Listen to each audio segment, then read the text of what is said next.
Bonjour à vous tous. Nous voilà de nouveau avec l'homme qui doit se connaître, qui doit s'étudier, qui doit devenir conscient qu'il est un homme, qu'il est un être digne de connaître l'univers qui est en lui. Et présentement, l'humanité va sortir de son âge enfantin. Elle va vraiment connaître la structure de l'univers en se connaissant d'abord soi-même.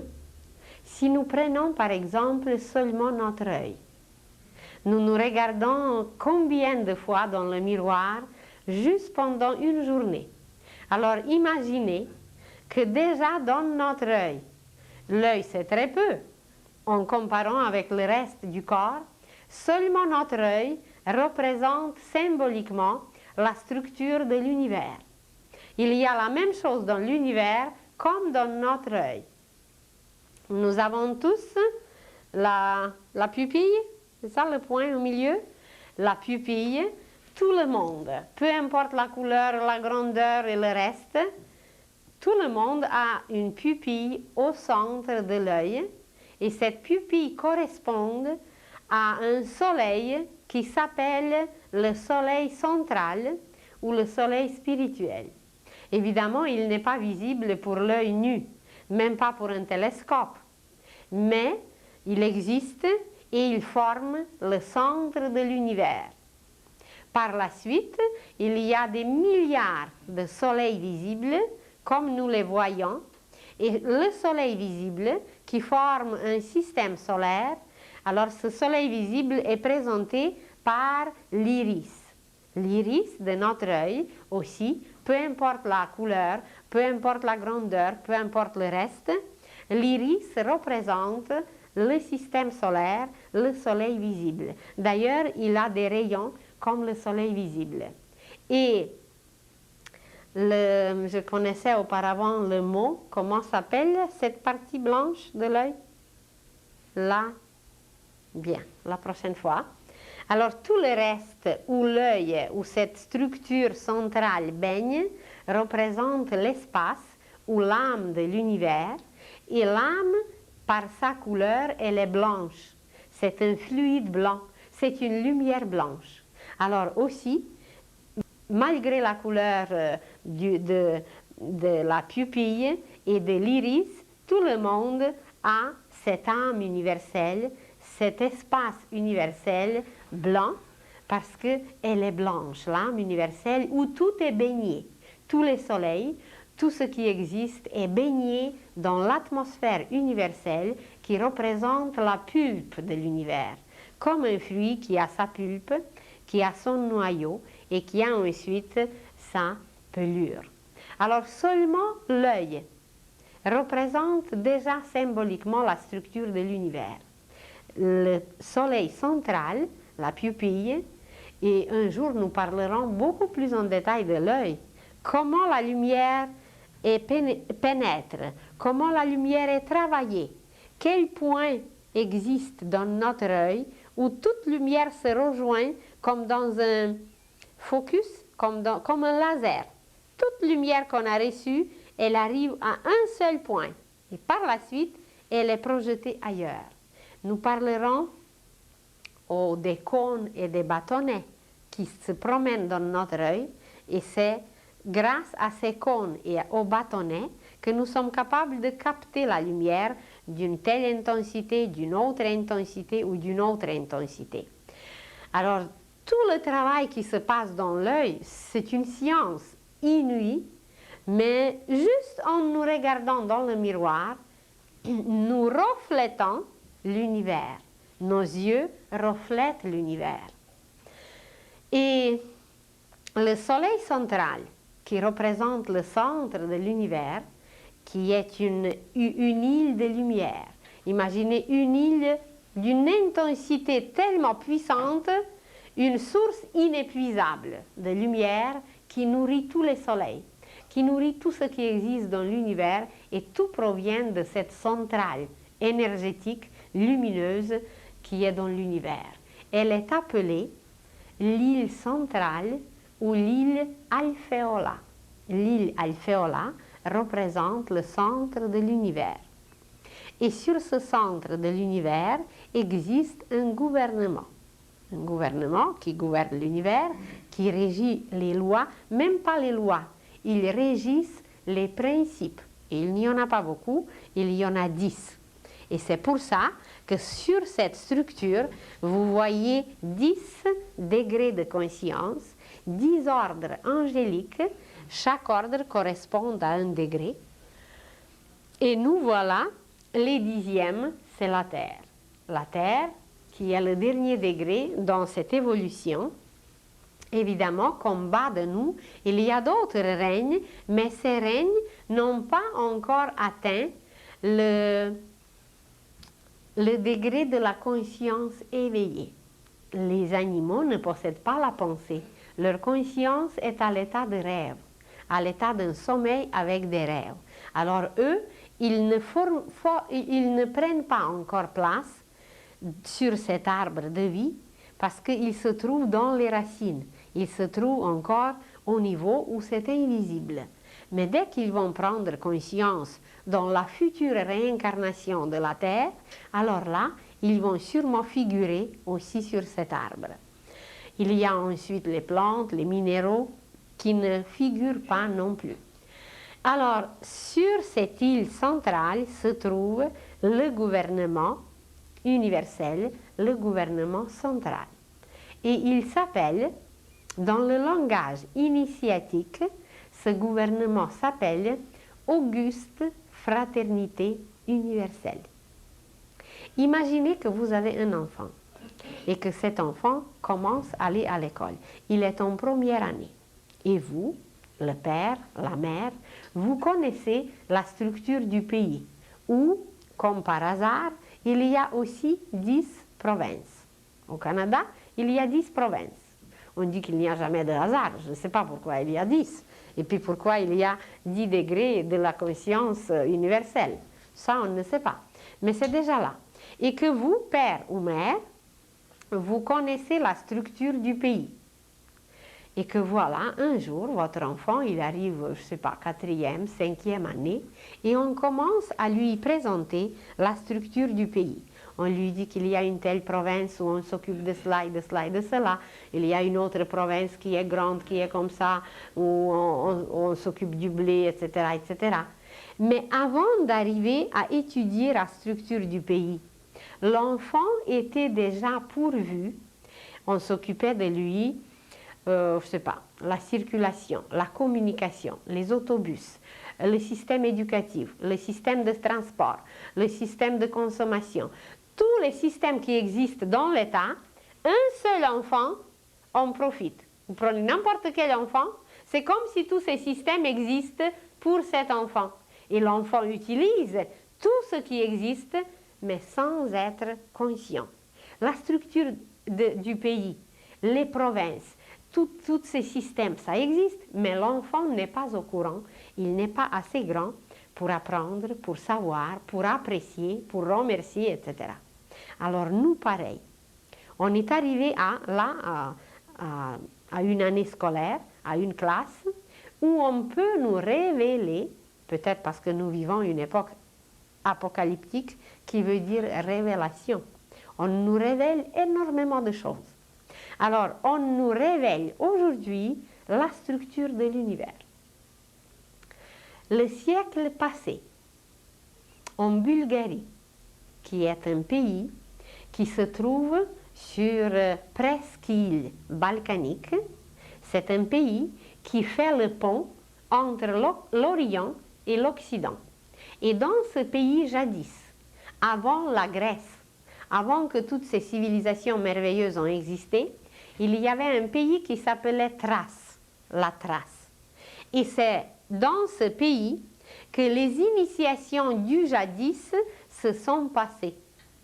Parce que le taux vibratoire des montagnes du Balkan est semblable à celui des Himalayas. Alors, à cause de ces vibrations très intenses, à cause des conditions très favorables, les grands hommes de la Terre, les initiés, les grands disciples, les maîtres, se réunissaient Et c'est là que les initiations se sont passées. Ceux qui connaissent l'histoire d'Orphée. Orphée, c'était un grand initié qui a enseigné l'humanité par la musique. Et justement, Orphée avait son école là, dans ce pays de Thrace, là où le siècle passé s'est incarné un maître de l'harmonie. Il était connu aux États-Unis, il était connu à travers le monde, et son nom, c'est Peter Deunov. Peter Deunov. Et ce maître, il était le connaisseur du son. Il a laissé les chants sacrés, il a laissé des écrits, des livres d'une profondeur inimaginable. Et lui, en premier, entre l'Orient et l'Occident, il a commencé à enseigner pour les Occidentaux, mais pas tout à fait encore en Occident. Il a vécu aux États-Unis pendant 8 ans. Il était médecin, il a étudié la théologie, il a étudié beaucoup de choses. Et il avait dans son école 40 000 de disciples, 40 000 d'élèves. Évidemment, ce n'était pas une école qui est comparable avec nos écoles de notre système éducatif, c'était une école initiatique. Et nous parlerons un jour des, des écoles initiatiques qui ont toujours existé. Ça veut dire la partie la plus évoluée des humains, la partie la plus noble, la plus courageuse, celle qui avance toujours bien, celle qui assume toutes les matières, toutes les responsabilités.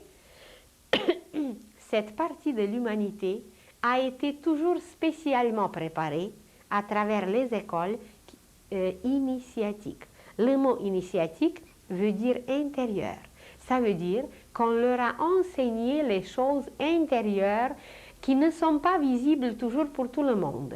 Les choses initiatiques cachées ou ésotériques. Ésotérikos, grec, c'est un peu plus ancien, un peu plus nouveau que d'autres mots. Ésotérikos veut dire intérieur, caché. Alors, les choses qu'on ne peut pas révéler à tout le monde à cause que les autres sont comme les enfants, comme je vous ai dit la semaine passée, on n'explique pas aux enfants comment ils viennent au monde, parce qu'ils ne sont pas encore au point peut-être de tout comprendre. Alors, en Russie, on disait que c'est les cigognes qui apportent les enfants. Ici, je crois que vous les trouvez dans les choux. Alors, il y a certaines choses sur la structure de l'univers, sur la vie de certains êtres, sur la vie de certains maîtres, des choses tellement extraordinaires qu'on ne peut pas révéler à tout le monde. Nous allons apprendre certaines choses sur la vie de Jésus, sur sa résurrection, sur son contact avec les apôtres, sur beaucoup de choses qui touchent la vie de Jésus, mais ces choses ne sont pas encore enseignées. Ces choses ne se trouvent pas même dans les évangiles, parce qu'il y a d'autres évangiles à découvrir.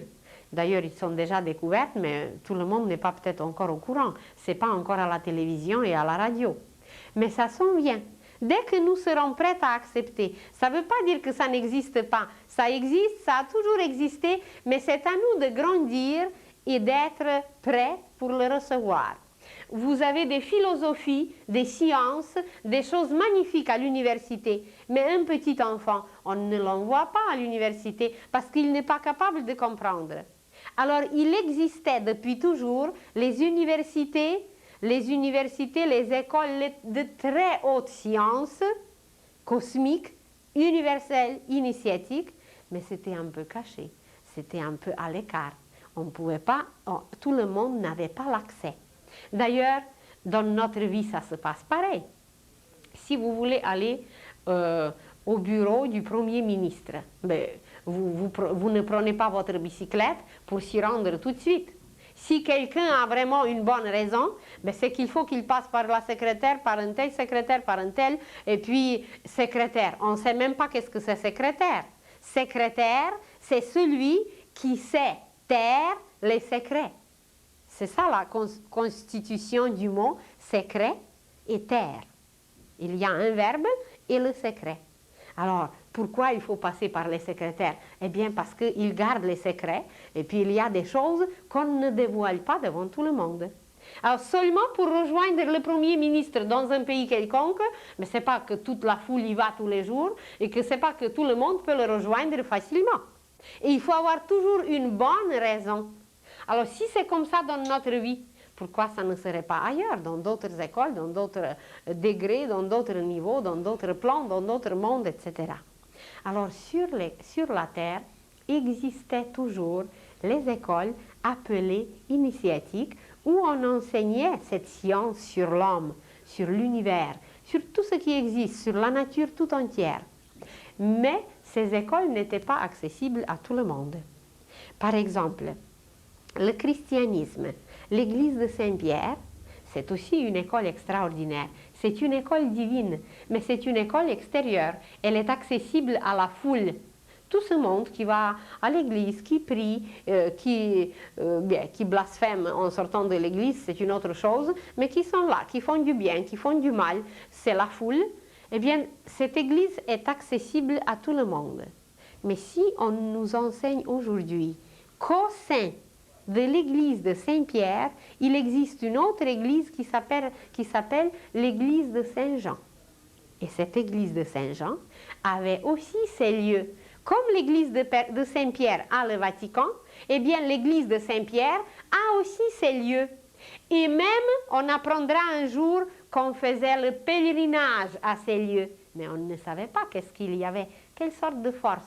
On guérissait, on pouvait guérir, on pouvait voir certaines choses. Il y avait des apparitions.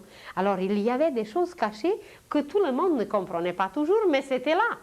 Et la foule se dirigeait sans comprendre quoi que ce soit, bien pour recevoir quelque chose. Pas pour apporter, mais toujours pour recevoir, pour aller guérir, pour aller recevoir quelques petites images, quelques petits chapelets, quelques petites choses, pour profiter de tout cela, pour bénéficier. Alors, il y avait une église qui représente une école initiatique au sein de l'église, mais elle est encore cachée.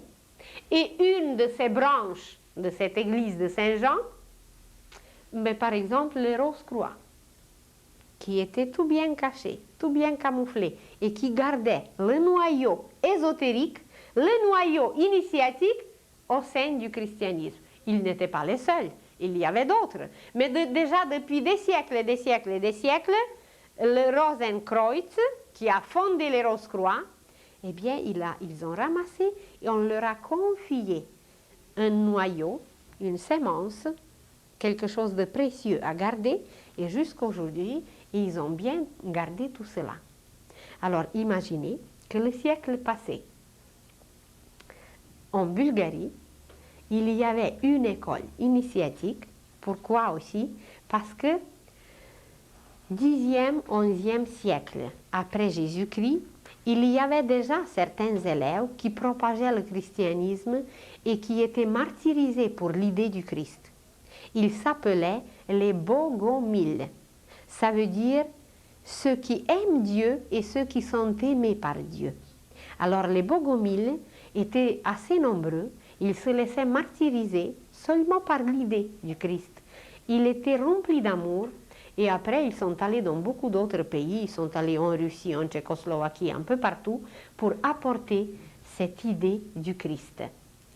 Et voilà, quelques siècles après les Bogomiles qui étaient là, qui ont laissé leur sang, qui ont laissé leur souffrance, qui ont laissé des belles images là, dans le même pays, il y a voilà un être qui vient et qui installe une école dans ce pays. Et comme il avait 40 000 disciples, alors c'est à eux qu'il a commencé à enseigner cette structure de l'univers. Et le noyau donc de l'univers, c'est l'île centrale ou l'île Alphéola, et c'est de cette île que tout est nourri. Et sur cette île se trouve le gouvernement universel qui est Auguste Fraternité Universelle. Pourquoi fraternité? Parce que ce sont les fils de Dieu. Et ceux qui sont frères entre eux-mêmes, ces êtres sublimes qui sont tout près de Dieu, eh bien ce sont ses fils. Et puis ensemble, ils forment une fraternité. Et sur chaque soleil visible, Alors ça, c'est sur le soleil invisible, c'est la pupille. Et sur chaque soleil visible, qui a ses couleurs, qui a ses radiations, son intensité, comme les yeux, il y a des yeux et des yeux très très très différents. Alors sur chaque soleil, il y a un autre gouvernement. C'est le gouvernement qui s'appelle la loge blanche ou l'initiation de la loge droite. Sur les soleils, ce sont des êtres aussi très évolués qui forment un gouvernement qui s'occupe des lois spirituelles. Ce sont des lois implacables, inchangeables, qui durent depuis toujours et qui dureront pour toujours. Et voilà, ces êtres forment des gouvernements et ils s'occupent de tout le système solaire. Ils pourvoient, ils envoient les énergies, ils prévoient tout dans les moindres détails. Et ces êtres qui forment le gouvernement sur les soleils que nous voyons, le soleil que nous voyons, ces êtres qui s'occupent des lois, ce ne sont plus des principes mais des lois, ils forment dans l'univers entier la fraternité blanche universelle. Ce n'est plus Auguste Fraternité Universelle, parce que l'Auguste Fraternité Universelle correspond à l'esprit. Et la Fraternité Blanche Universelle, qui travaille à travers le soleil, avec le soleil, elle forme l'âme de l'univers. Et l'âme, on en a déjà dit, que la lumière de l'âme est blanche, que l'âme c'est la pureté. Et comme elle est pureté, comme elle est composée de ce fluide blanc, alors c'est pour ça que tous ces êtres sublimes qui composent les gouvernements solaires s'appellent la fraternité blanche universelle. Et par la suite, sur chaque planète, il y a d'autres êtres qui s'occupent des règles. Ce ne sont plus des lois. Nous, on a l'impression qu'à travers notre justice, c'est des lois. Oui, on les appelle comme ça, mais il s'agit des règles. Il y a certaines lois, évidemment, qui existent et qu'on enseigne, qui sont spirituelles et qui sont liées et qui sont éternelles. Mais les gouvernements, il y a un gouvernement central qui se trouve sur la Terre, qui n'est pas connu encore, mais qui va être connu. Il ne s'agit pas d'un pays, il ne s'agit pas d'imposer quoi que ce soit, ce sont des êtres qui s'occupent des matières et des énergies qui n'étaient pas utilisées. Par exemple, vous faites la maison. Et quand votre maison est prête, il y a plein de choses qu'il faut éliminer, nettoyer et transformer. Autrement dit, les déchets. Vous faites la couture, vous faites une jupe. Et dans votre coupure, dans votre préparation, il y a des morceaux de tissu qui restent, il y a des bouts de fil qui restent, de temps en temps on casse une aiguille. Alors tout ce qui reste, ce sont les matériaux qui n'étaient pas utilisés et qui vont dans les déchets. Mais dans l'univers, il n'y a rien qui se perd, il n'y a rien qui peut être jeté comme ça. Nous, on a l'impression qu'on le jette, mais la Terre l'utilise. Il y a des créatures qui se nourrissent des déchets. Vous allez juste en bas de la ville quelque part et vous voyez un clochard qui est dans les poubelles et qui se nourrit de ce qui est jeté par les autres. À New York, vous vous promenez dans une rue et s'il y a quelqu'un plus pauvre, dans les poubelles, il peut ramasser tout pour son appartement, les sandwichs y compris. Alors, dans l'univers, il n'y a rien qui peut se perdre. Et à travers ces règles qui sont travaillées sur une planète, ces êtres qui s'occupent de la matière qui est déchet, qui est à reconstituer, à remodeler, à retravailler, à recuire, à retravailler, alors à refaçonner, bien, ce sont des règles et ils s'appellent les êtres ou le gouvernement de l'initiation de la main gauche ou autrement la loge noire. La loge noire qui s'occupe seulement de la matière, de la boue, des ténèbres, de tout ce qui se passe là où il n'y a pas de lumière. Et seul Dieu sait comment on est aujourd'hui dans les ténèbres. Ça veut dire la pensée n'est pas éclairée. Et d'ailleurs, les hindous appellent notre époque Kali Yuga. Yuga, ça veut dire temps, cycle. l'horloge. Et Kali, Kal, ça veut dire boue, les déchets. Nous sommes dans l'époque où il faut tout retravailler, où il faut tout purifier. Nous sommes au fond de l'océan matériel et nous passons par l'époque de la boue, par l'époque des ténèbres. Alors, les êtres qui travaillent les déchets dans l'univers, qui n'ont pas encore l'accès à la lumière, ça veut dire qu'ils n'ont pas encore travaillé suffisamment pour avoir suffisamment de lumière. Ils sont obligés de travailler au sous-sol, quelque part dans les racines où il y a la boue. Alors ces êtres, eh bien, ils sont guidés par la loge noire ou par la loge de l'initiation de la main gauche. La loge blanche et la loge noire. Et tout a sa place dans l'univers et tout a son utilité. Alors, il y a 3 plans. Il y a le plan divin. Dans ce plan divin, c'est la fraternité auguste, des êtres sublimes d'une spiritualité inimaginable, qui diffusent la lumière divine, l'amour divin à travers l'univers, qui pourvoient et qui nourrissent tout de cette île centrale. À travers les soleils, c'est la fraternité blanche universelle qui travaille avec les lois spirituelles, les lois inchangeables, les lois implacables, qui vont toujours exister. Mais évidemment, sur chaque planète, il y a des envoyés de la loge blanche. Il y a des mages solaires qui arrivent pour chaque époque et qui restent et qui s'incarnent sur la Terre. On ne les connaît pas toujours, mais ils ont toujours existé. Ça ne veut pas dire qu'une planète où c'est la loge noire qui régit, qu'elle est complètement dans la noirceur. On nous donne toujours des lumières. Et imaginez seulement le fait, si nous prenons les lumières que nous connaissons, qu'il y a seulement quelques siècles, l'humanité ne possédait pas du tout l'électricité. L'humanité ne possédait pas du tout la lumière extérieure. Il fallait se coucher avec les poules, il fallait se réveiller avec les coqs, et puis utiliser, dans la plupart des cas, l'énergie solaire visible. Il n'y avait pas des usines qui pouvaient travailler la nuit et la nuit et la nuit, parce que l'électricité n'existait pas. Ça veut dire qu'on était complètement dans les ténèbres. Mais petit à petit, avec surtout les inventions de notre siècle, et pourtant les rivières étaient là. L'énergie qu'on capte aujourd'hui pour éclairer les maisons, pour chauffer les maisons, eh bien tout était là. Mais l'homme n'était pas capable d'utiliser cette énergie. Aujourd'hui, il ramasse cette énergie, voilà, le barrage est là et l'électricité est diffusée partout. Mais il y a quelque temps seulement, on n'était pas capable de faire ça. On se promenait avec une bougie et puis à peine, il y avait des choses éclairées.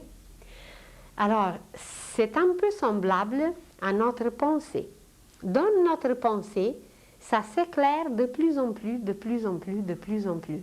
Et à cause que ça s'éclaire, à cause que la pensée se renforce, eh bien, aujourd'hui, comme un élève qui arrive à la 5e année, ou je ne sais pas, 4e, où on lui enseigne la structure d'un pays, eh bien, à nous, on commence à enseigner la structure de l'univers. Et que voilà, cette structure est présentée par un arbre qui s'appelle l'arbre de vie. Et que sur cet arbre, il y a les êtres humains reliés à la terre. C'est la petite boule d'en bas que vous voyez ici. Et voilà, le degré de conscience, eh bien, c'est le degré humain. C'est le degré, encore, une soi-conscience. Nous ne sommes pas trop conscients des autres, mais seulement de nous-mêmes. Alors, c'est la soi-conscience. C'est 10. 9, c'est la lune. Ici, ce degré de la conscience est lié à la lune et le degré de conscience est lié aux êtres que nous connaissons à travers la religion, à travers nos traditions, à travers l'histoire. On les appelle les anges. Les anges sont liés à cette couleur, les anges sont liés à la lune, à la pureté, et que voilà, cette boule représente un degré de conscience, mais plus élevé. La conscience des anges s'appelle angélique ou fraternelle. Nous, c'est individuel, tandis que c'est fraternel. Ils sont tous les anges, parmi eux, ils sont les frères. C'est très simple, parce qu'ils sont tous les fils de Dieu. Alors, 9. 8, ce sont les archanges. Un degré encore plus haut. Et voyez les archanges qui sont liés au mercure, qui sont liés à la couleur jaune, qui sont liés à l'intellect. Les archanges qui nous envoient directement leurs énergies. Ça, c'est les canaux. Toutes ces lignes, ce sont les chemins. Il y en a 32. 32, en réalité, c'est 22. Mais on commence par 11. Pour quelle raison? Je ne sais pas encore, mais un jour, on va savoir. Alors, il y a 32 chemins de l'initiation. On passe, bien sur une autre image. Ces chemins sont présentés mieux.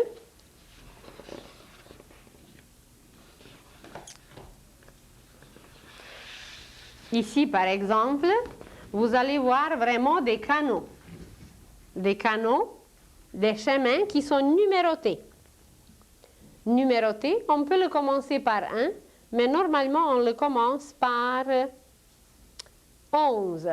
Alors, le 11e, le 12e, le 13e, le 14e, etc., etc. Et en tout, ça va donner 22 ou 32, parce qu'il y a 22 chiffres sacrés, 22 lettres sacrées, et il y a beaucoup de choses qui sont liées au 22. 22, c'est 2 en haut et 2 en bas. 2, c'est le Père Céleste et la Mère Divine, et en bas, c'est l'homme et la femme. Alors, c'est 2 et 2, et ensemble, ça donne 4, la réalisation. Alors ici, vous voyez mieux les canaux. Alors, à travers ces canaux, nous recevons les énergies. Et ensuite, alors c'est les archanges. Le chiffre 7 est lié à une autre catégorie d'êtres qui sont encore plus hauts que les archanges. Ils s'appellent les archers. Les archers, un degré de conscience encore plus large, encore plus vaste. Alors imaginez que les archanges, pour nous, c'est déjà les êtres qui nous dépassent d'une façon inimaginable. C'est un peu semblable comme les plantes et les humains. Entre les plantes et les humains se trouvent les animaux. Alors, imaginez le degré de conscience de chez les plantes, et le degré de conscience, c'est l'homme, chez l'homme, qui se déplace, qui se débrouille, qui construit, qui fait des choses merveilleuses, tandis que la plante, elle est attachée par ses racines, elle ne peut pas bouger. Si elle bouge, elle se casse, à moins que sa tige est flexible. Alors, comme plante et homme, l'homme et les archanges, c'est la même distance. Distance au niveau de la conscience, évidemment, pas la distance physique. Et par la suite, on peut énumérer beaucoup d'autres, mais on ne va pas s'arrêter aujourd'hui sur les autres.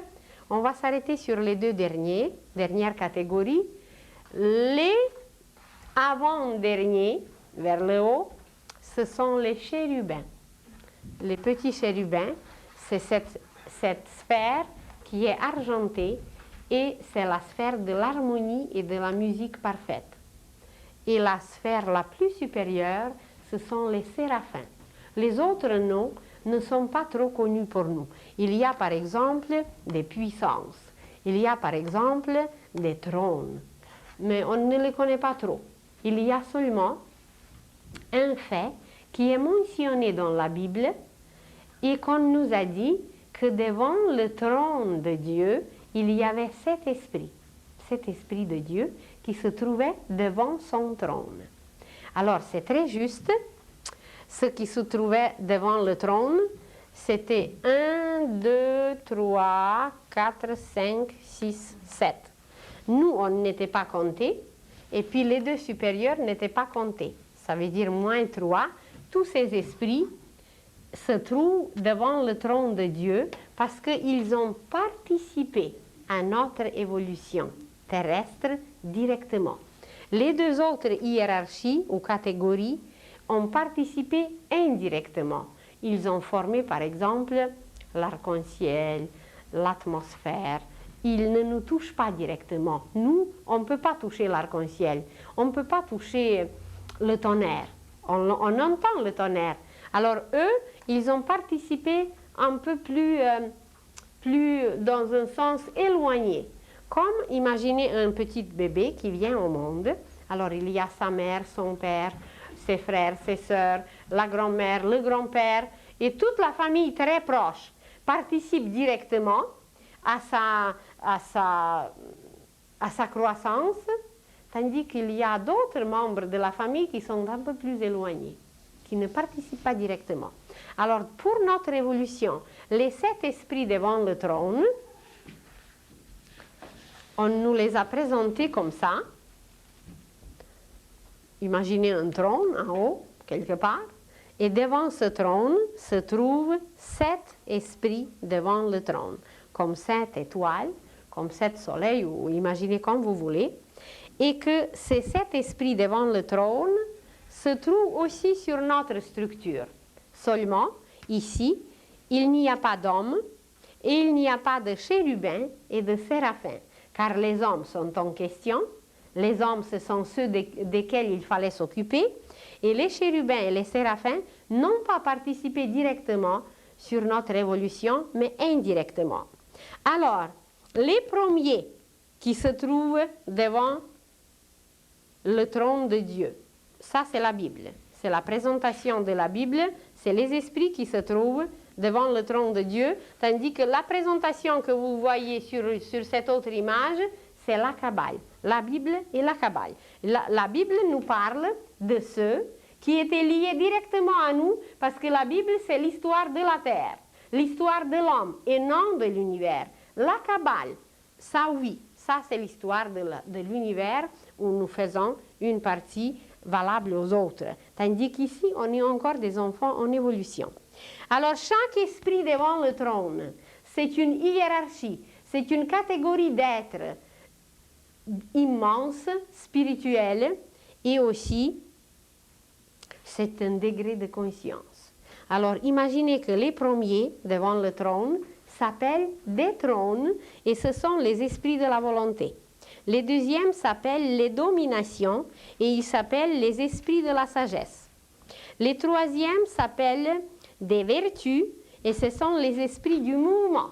Imaginez les mouvements des courants d'air, des courants dans l'eau, des courants partout, tout ce qui est mouvement, ce sont ces esprits. La croissance, quel mouvement extraordinaire! La croissance d'un enfant, la croissance d'un arbre, tout mouvement dans l'univers, c'est les vertus qui s'en occupent. Ensuite, il y a les esprits de la forme. De la forme. Prenez une semence, avant qu'elle devienne visible, qu'elle pousse sur la terre, il y a un mouvement qui se passe en elle, avant qu'elle devienne vraiment forme. Alors, les esprits de la forme ou des puissances, bien, ils s'occupent de toutes les formes que nous connaissons. Et même les formes que nous donnons aux chaises, aux objets, c'est eux qui nous inspirent. Ensuite, les archers, qu'on a mentionné tout à l'heure, les archers ou les esprits de la personnalité. Tout le monde sait comment nous sommes personnels. Nous avons par exemple notre voix. Il n'y a personne au monde qui a la même voix. Nous pouvons bien chanter soprano ou basse. Ça va faire 4 voix. Mais en réalité, il y a des milliards de sopranos parce que chacun a ses propres cordes vocales qui expriment la qualité acquise intérieurement. Alors, les archers, c'est les esprits de la personnalité. Les esprits du feu et de la chaleur, ce sont les archanges, et les anges sont appelés les esprits du demi-jour, parce que c'est les anges encore qui s'occupent de notre repos, de la nuit et de beaucoup d'autres choses. Alors on les appelle les esprits du demi-jour. Et la même image que vous avez vue ici, les 7 esprits devant le trône, où le trône se trouve dans un triangle. Alors les mêmes esprits, la même image que vous avez vue ici, nous pouvons la présenter de cette façon. Nous pouvons la voir de cette façon, mais ici, c'est la lumière. C'est la lumière qui par ces degrés d'intensité, représente ces esprits qu'on a vus tout à l'heure. Et la Trinité Sainte, c'est les trois couleurs de base desquelles tout découle. Quand ces couleurs se mélangent, ces trois, ça va donner trois autres couleurs supplémentaires et que voilà, ça va donner 6 couleurs. Et quand nous plaçons ces 6 couleurs encore en 3 autres cercles ici, ça va donner la rose mystique. Et la rose mystique, avec ces couleurs qui se mélangent, ça va donner ensemble 12 couleurs. 12 couleurs, 3 couleurs de base et 9 couleurs descendants.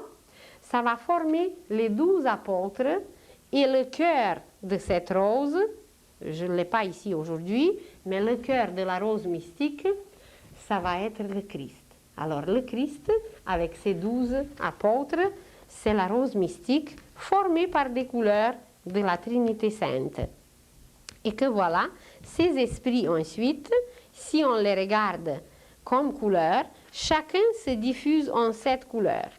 Et ces 7 couleurs, chacune de ces 7 couleurs se diffuse en 7 couleurs. Et cette structure que vous voyez de descendre ici, elle est à l'infini, car chacune des petites boulettes ici va diffuser à l'infini ces couleurs.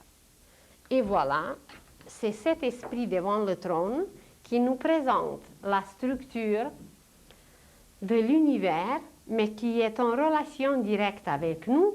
On nous en a parlé même dans la Bible. Et dans le livre qui est un peu plus ancien que la Bible, ce qui est enseigné, c'est la structure de l'univers au complet, où il y a ces 3 degrés d'abord, le soleil central, le soleil visible et la pulpe de l'univers, l'espace. Et cette structure de l'univers a une correspondance en nous à travers l'œil, mais aussi à travers tout ce qui est trinitaire ou trine. Nous avons l'esprit, l'âme, le corps. Nous avons la volonté, l'amour et la sagesse. Nous avons le toit, les murs et la fondation. La cime, qui est la tête, le tronc et les racines. Alors toute cette nature trine, partout, est exprimée par la Trinité Sainte. Si vous voulez, c'est les mêmes énergies qui circulent. Et que voilà, en nous regardant seulement dans le miroir, nous nous voyons déjà comme une structure de l'univers seulement en regardant nos yeux. Et d'ailleurs, c'est les yeux que nous voyons en premier. Et c'est par les yeux que nous voyons le reste. Donc, c'est par cette structure universelle, c'est par l'énergie centrale de l'île alvéolaire, c'est par l'énergie solaire qui provient du soleil que nous sommes capables de percevoir l'univers sur tous ces degrés qui sont présentés par les hiérarchies qui sont appelées les hiérarchies célestes. Les Rose-Croix les appellent les frères aînés, parce que les anges, les archanges, les dominations, les puissances et d'autres, ce sont en réalité nos frères, mais un peu plus âgés. Mais même si on est les plus petits, on est des fils de Dieu pareils, mais inconscients encore. Alors, dans cette structure, nous parlerons un jour de nos doigts. Pourquoi nous avons 10 doigts? Pourquoi ce n'est pas 12? Pourquoi ce n'est pas 8? Parce qu'il y a une correspondance et par chacun de nos doigts, nous captons une énergie spécifique. Par exemple, le majeur, il capte l'énergie de Saturne qui sont les trônes d'ici. D'ici, nous captons l'énergie par notre majeur. Le pouce capte l'énergie de Vénus. Il est lié à la Vénus. C'est là qu'on pousse. C'est là que ça pousse. Ça pousse parce qu'on a capté une énergie de cette planète. Et vous le savez très bien. Quand vous dites à votre enfant, tais-toi, vous ne le faites pas avec, c'est quoi, auriculaire? Avec auriculaire. Mais vous le faites avec un autre doigt qui est pour ça. Et quand vous poussez quelque chose, eh bien, vous ne le poussez pas avec votre annulaire, mais vous le poussez avec le pouce. Parce que chaque doigt a sa prédestination et chaque doit accomplir un travail. Alors, vous voyez comment nous sommes l'univers. Et si nous prenons l'homme, voilà les boules que vous voyez sur l'image. Les mêmes boules, nous les retrouvons sur l'homme, mais de cette façon. De cette façon, nous allons retrouver la même structure, peut-être si on la place à côté, un tronc de cet arbre qui est la colonne vertébrale de l'homme. Les branches, c'est les mains. Quand nous plaçons les mains vers le haut, eh bien, ça devient comme des branches. Des branches qu'on peut bouger. Et le vent bouge les branches. Et que voilà, sur ce tronc, évidemment, il y a la cime, la couronne. Et ce qui couronne l'homme, eh bien, évidemment, c'est son intelligence qui se présente sur le plan invisible comme une lumière. Alors, notre lumière qui jaillit de la tête, vous l'avez déjà vu sur une autre image, sur l'image présente, voilà, la lumière qui jaillit de notre tête, elle est en forme d'une bougie, le tronc, vous le voyez ici très visiblement, le tronc, la tête, et voilà la lumière qui couronne la tête, la lumière qui jaillit comme une bougie, comme les langues, quand le Christ a fait descendre le Saint-Esprit sur les apôtres. Alors voilà, ce Saint-Esprit se présente comme une flamme. Et puis un jour, on parlera de nos centrales énergétiques qui se trouvent tout au long du tronc, tout au long de la colonne vertébrale. Et aujourd'hui, alors l'humanité est prête à connaître cette structure de l'univers qui est comparable un peu avec la structure du Canada, où il y a aussi 10 provinces, où il y a peut-être une correspondance. Parce qu'un jour, nous allons apprendre la géographie ésotérique. Et on va apprendre qu'il y a des pays, parce que chaque pays c'est un organe, et que chaque pays joue le rôle d'un organe. Par exemple, Paris, c'est le cœur. Par exemple, la Bulgarie, c'est le foie qui doit tout travailler. C'est un alchimiste extraordinaire qui doit tout bien discerner, tout bien voir, tout bien travailler. Alors, vous allez demander tout de suite qu'est-ce que c'est le Canada. Il ne faut pas le dire peut-être tout de suite. Alors, voilà, chaque boule représente une sphère, une hiérarchie cosmique, universelle, avec un degré de conscience différent. Et quand nous allons nous connaître, tels que nous sommes, à travers l'image qu'on a vue, car il y a une correspondance absolue, sans parler de nos doigts, que chacun de nos doigts corresponde à une de ces boules, à une de ces énergies et que nous les captons, alors nous allons nous connaître un peu et nous allons connaître l'univers. Nous allons connaître comment nous sommes constitués, comment nous travaillons, comment tout doit se présenter. Et voilà, dans les écoles initiatiques, telles que cette école dont je vous ai parlé, l'école qui a été fondée par le maître Peter Deunov en Bulgarie le siècle passé, où il y avait 40 000 de disciples. Alors c'est à travers cette école que le maître Deunov, pour la première fois, a commencé à enseigner à une foule, à ses disciples, qui étaient quand même plus près que les autres, il a commencé à enseigner la structure de l'univers. Et comme c'était le moment de la connaître, de connaître cette structure sur la Terre, il l'a nommée, son école, la fraternité blanche universelle. Parce que tous ces êtres ensemble forment la même chose.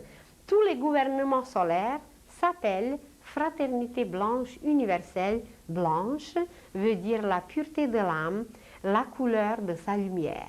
Et comme il diffuse, comme il travaille sur cette pulpe de l'univers, alors ils l'envoient aussi évidemment sur la terre, et comme ils ont envoyé quelqu'un pour présenter cette structure sur la terre, le maître Deunov a appelé son école Fraternité Blanche Universelle. Le mot universel nous dit qu'il ne s'agit pas de quelque chose seulement terrestre, qu'il a présenté les connaissances, les notions, les structures qui dépassent la terre. Et que ça n'a absolument rien à voir avec les couleurs de la terre. Il s'agit vraiment de la pureté de l'âme et de la couleur de l'âme. Les écoles initiatiques ont toujours existé et il y a 3 sortes d'écoles. Il y a la première catégorie où on enseigne par les méthodes différentes la volonté. L'élève, le disciple, doit apprendre, mais une volonté de faire. Une volonté qui est presque inconnue dans le monde ordinaire. Imaginez que seulement pour entrer dans une telle école, le disciple doit passer par des épreuves dont nous n'avons aucune idée. Évidemment que ceux qui dirigent l'école, ce sont toujours des grands initiés et des maîtres cachés, souvent cachés, qui lisent nos pensées, qui connaissent nos sentiments, qui voient nos vies passées et qui voient notre avenir. Alors ils savent de qui il s'agit, ils savent quelle sorte d'élèves s'approche pour entrer à l'école. Et évidemment, ils vont le chercher par des petits messagers, par des petites choses qui nous arrivent comme ça. On peut être appelé à venir dans une école si nous sommes prêts. Et que voilà, l'élève se présente et imaginez qu'on lui donne, dans cette école qui a ses structures, qui a ses bâtisses, une vraie, réelle école, on lui donne à éplucher la carotte pendant 10 ans. Ou imaginez qu'on lui donne une phrase à travailler pendant 6 ans ou pendant 18 ans. Ou on lui donne, je ne sais pas, de se taire pendant 33 ans. Ce sont les choses qui sont pour un occidental presque inconnues, et c'est peut-être bien, parce que notre école, c'est journalier. Et les journalières, nous passons nos initiations tous les jours. Et quelqu'un qui est placé, mais ça se présente comme un métier. Il ne se trouve pas dans les murs d'une école. Il va à son travail et à travers son métier, il accomplit quelque chose, ben, il va éplucher les patates ou les carottes ou tous les autres légumes pendant des années et des années et des années. Évidemment qu'il peut contacter d'autres mondes, il peut vivre dans sa famille, mais il ne sait pas qu'il est placé et il se trouve dans une école.